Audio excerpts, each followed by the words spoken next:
welcome to MLC TV News Hour, reaching you live from the city of Lokoja, the Confluent State of Nigeria. I am Matthias Ayodeji Peter. The news headlines.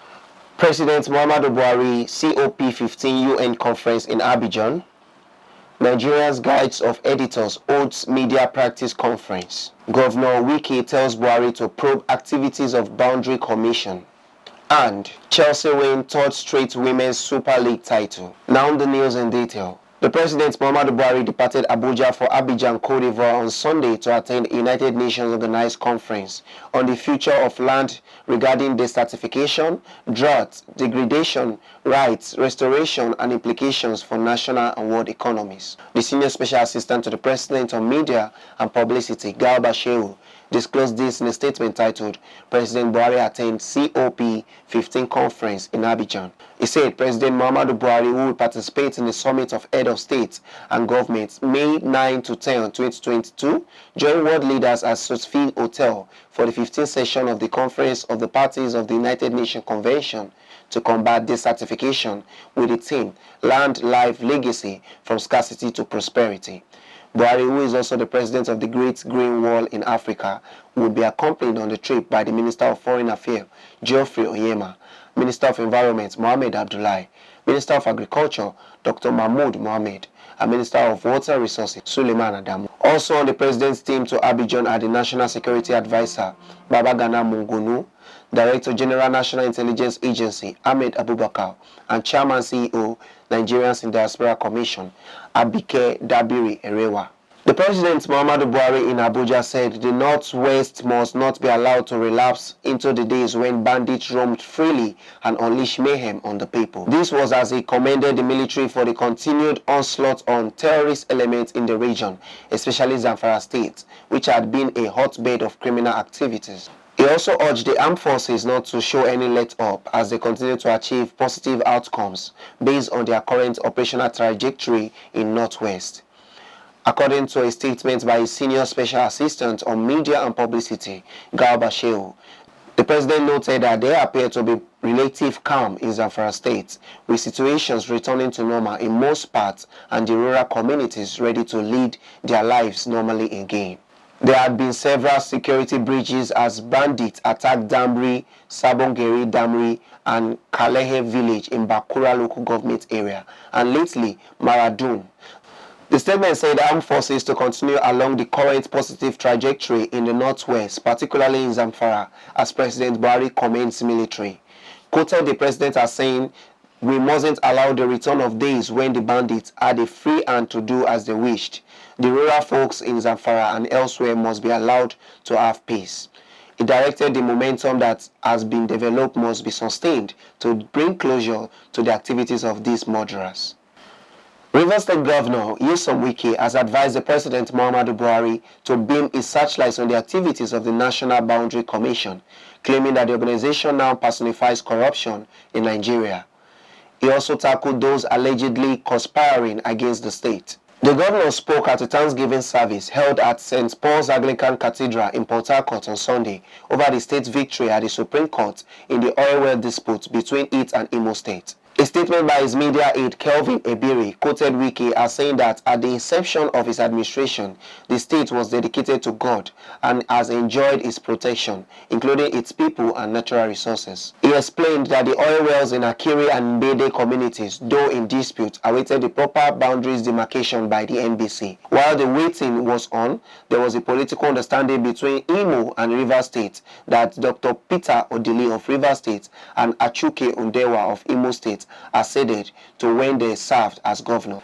Governor Wike noted as regrettable and an act of greed that the former governor Emeka Ihedioha of Imo State and the current governor Hope Uzodinma of Imo State rescinded the political arrangement of the 50-50 sharing formula of the proceeds from the disputed oil wells in Akiri and Mbede communities. Governor Wike informed that eventually, at the behest of President Muhammadu Buhari, the late Chief of Staff Abba Kyari wrote a letter to the Revenue Mobilization Allocation and Fiscal Commission. The letter is said directed for the deduction of 15 billion naira from the Rivers State and the handover of the disputed oil wells to the Imo State as requested by Emeka Ihedioha. Governor WIKE said the legal battle was pursued to the Supreme Court of Nigeria with archival documents submitted with sound legal presentations from the 21 Senior Advocate of Nigeria on the Rivers legal team. Eventually, Governor WIKE pointed out that there was a final determination of the owners of the oil wells and where they are situated in favor of Rivers State, despite the protesters. Governor Hope Uzodinma sponsored to discredit the judges. He expressed delight over the legal victory secured and reclaiming Rivers' assets to further provide needed financial resources to his successor to develop the state. Governor WIKE said the government of Rivers State is open to dialogue with elders of Imo State on the issue of the oil wells, which the Apex Court has declared belong to the state.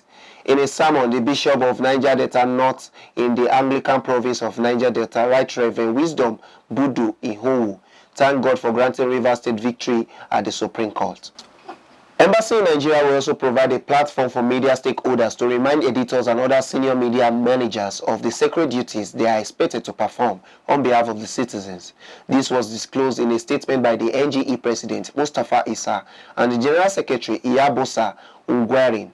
The editors say that the meeting, like the others held in other geopolitical zones, is expected to instill in the editors the need to perform their duties with the highest form of ethical standards and sense of responsibility. The lead paper at the meeting will be delivered by the Dean, School of Postgraduate Studies, Federal University, Otuoke, Professor Benjamin Okaba. The statement read in part, the town hall meeting will provide an uncommon platform for media stakeholders to undertake self-introspection and also begin a conversation on a framework for media regulation, which will not only have their buy-in but also improve the standard for media practice in Nigeria, thereby reducing, if not eliminating, incidents of substandard and unprofessional reportage. Two-day capacity building workshop for over 50 editors selected from print, television, radio stations and online newspapers. The statement added, on the expected impact of the meeting and the capacity building workshop, the NGE said a pool of Nigerian editors and senior media managers will be galvanized and will be committed to the highest ethical standard and taking robust actions to ensure the same.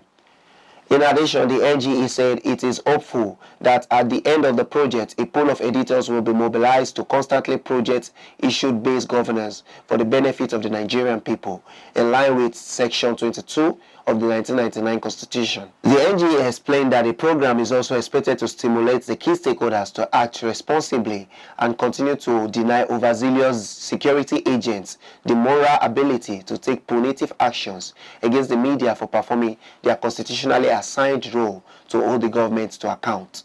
If you're just joining us, this is MLC TV News Hour. We'll be right back after the short break. Stay with us.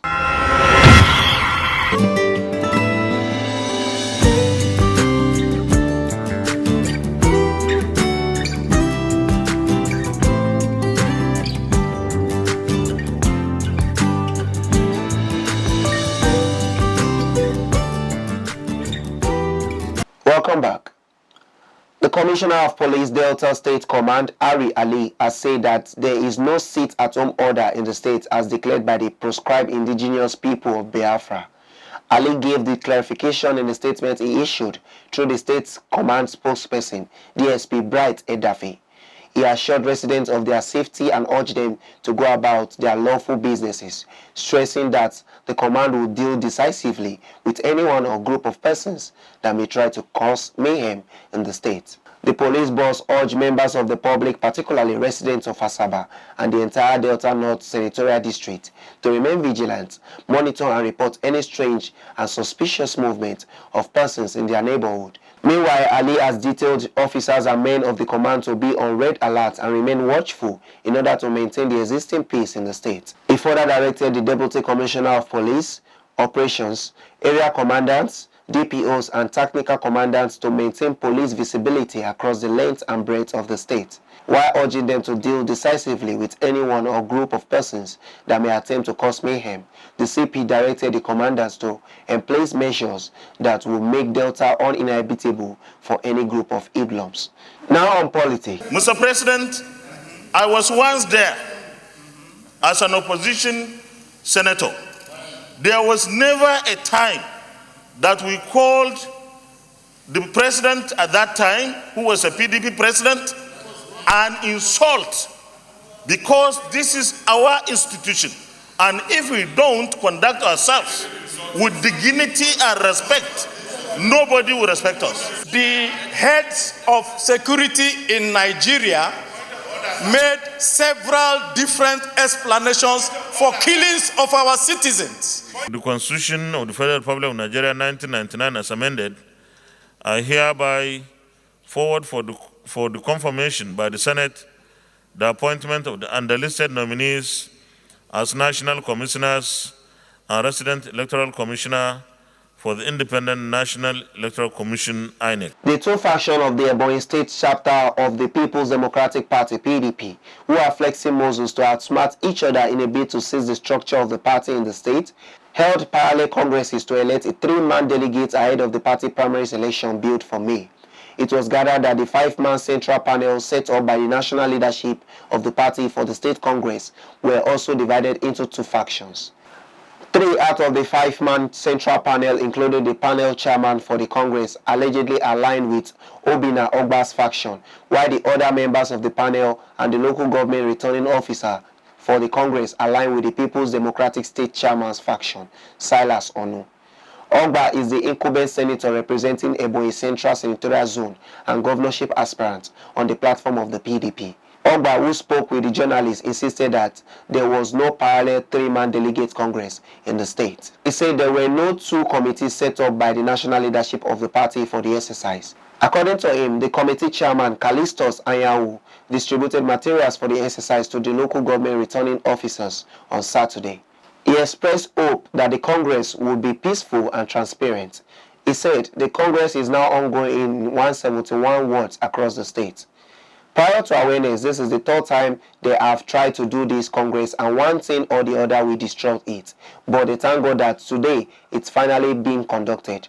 He hopes that at the end of the day, it will be very successful. On whether the national leadership of the party constituted 2 panels for the exercise, Ogba said that the party can never do that and will never do that.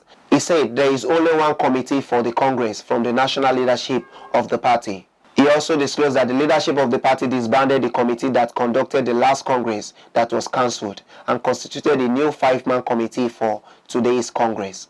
In an interview with the State Publicity Secretary of PDP, Chika Nwoba, at the party secretariat in Abakaliki, he said the local government returning officers for the Congress were in the party secretariat, where they met with party members and displayed the result sheet they came with for everybody to see before they left for the local government areas for the Congress. Asked whether he knew that another group was holding a similar Congress for the party in the state, he said he is not aware that anybody distributed materials apart from the one distributed a few hours ago. Now on crime, an accounting graduate of the Kwara State Polytechnic Ilorin, Kwara State, Rukayat Akinola, has lamented being stranded after her student details were allegedly used to mobilize another person for the National Youth Service Corps.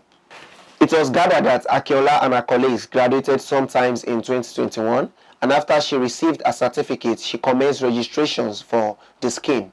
The 25-year-old said she visited a cyber cafe close to her house to do the registration, adding that when she logged in her details into the NYSC portal, she discovered that they had been used to mobilize another person. Akinola said after graduating, she started the process of getting a certificate. In fact, because of the certificate, she traveled down from her home in Oyo State to the school admin office in Ilorin on 3 separate occasions, but they kept telling her that something was wrong and she would soon get it. Rukayat said that she lodged a complaint at the NYSC office in Kwara State, adding that she was told that the body only worked with records provided by the school. The Oyo State indigene said that she was advised to return to her school to lodge an official complaint so that the issue could be resolved. The DSA, Dr. Saeed Ajadi, confirmed that Akinola lodged a complaint on the matter. He said she was mobilized from their end, and it was during her registration that she discovered it. And if she hadn't been mobilized, she wouldn't have discovered that her details has been used. When the public relations officer NYSC Kwara State, Oladipupo Morankirayo, was contacted, she said how does it concern the NYSC and she doesn't do interview on the phone, that all of these issues should be directed to the NYSC National Headquarters. Now we'll join Jonah Malik for the sport updates.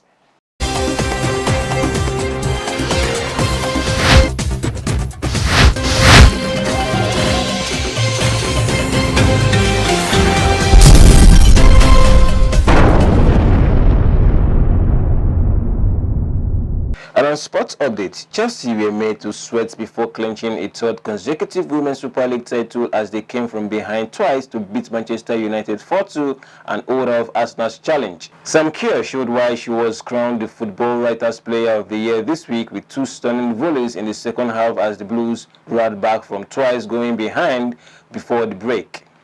Martha Thomas and Ella Toone struck either side of Erin Cuthbert's Chelsea equalizer as Manchester United battled to keep their hope of Champions League football next season alive. Kerr led the fight back by scoring within 60 seconds of the restart. Goal rating then put Chelsea in front before Kerr sealed the title in style with a 20th goal in as many games. Arsenal finished just a point behind the champions after ending their season with a comfortable 2-0 win at West Ham. Manchester City's 4-0 victory at Reading also meant United's result was immaterial in the race for the Champions League as City took third spot. Manchester City moved a step closer to retaining the Premier League title with a 5-0 demolition of Newcastle on Sunday. Pep Guardiola's side took control before the halftime at the Etihad Stadium thanks to goals from Raheem Sterling and Aymeric Laporte. Rodri got City's stud after the break before Phil Foden and Raheem Sterling struck in stoppage time as they stormed back to the top 4 of the table. But City are now 3 points clear of Liverpool with 3 games left for both teams. Guardiola's men hold a goal difference 4 better than the Reds. And in other games, Eddie Nketiah boosted Arsenal B to finish in the Premier League top 4 spot with a brace in their 2-1 win against Leeds United on Sunday. Nketiah netted twice in the first 10 minutes at the Emirates Stadium as Mikel Arteta's side earned their 4th consecutive win. 4th-placed Arsenal are now 4 points clear of 5th-placed Tottenham Hotspur with 3 games left for both teams in the race to qualify for next season's Champions League via a top 4 finish. Tottenham's gritty 1-1 draw at Liverpool on Saturday had kept them in the hunt, but Arsenal will visit their North London rivals on Thursday, knowing a win would guarantee they finish above Antonio Conte's men. And that's sports update on MLC TV News. I am Malik Jonah reporting. Back to Akasta for more stories.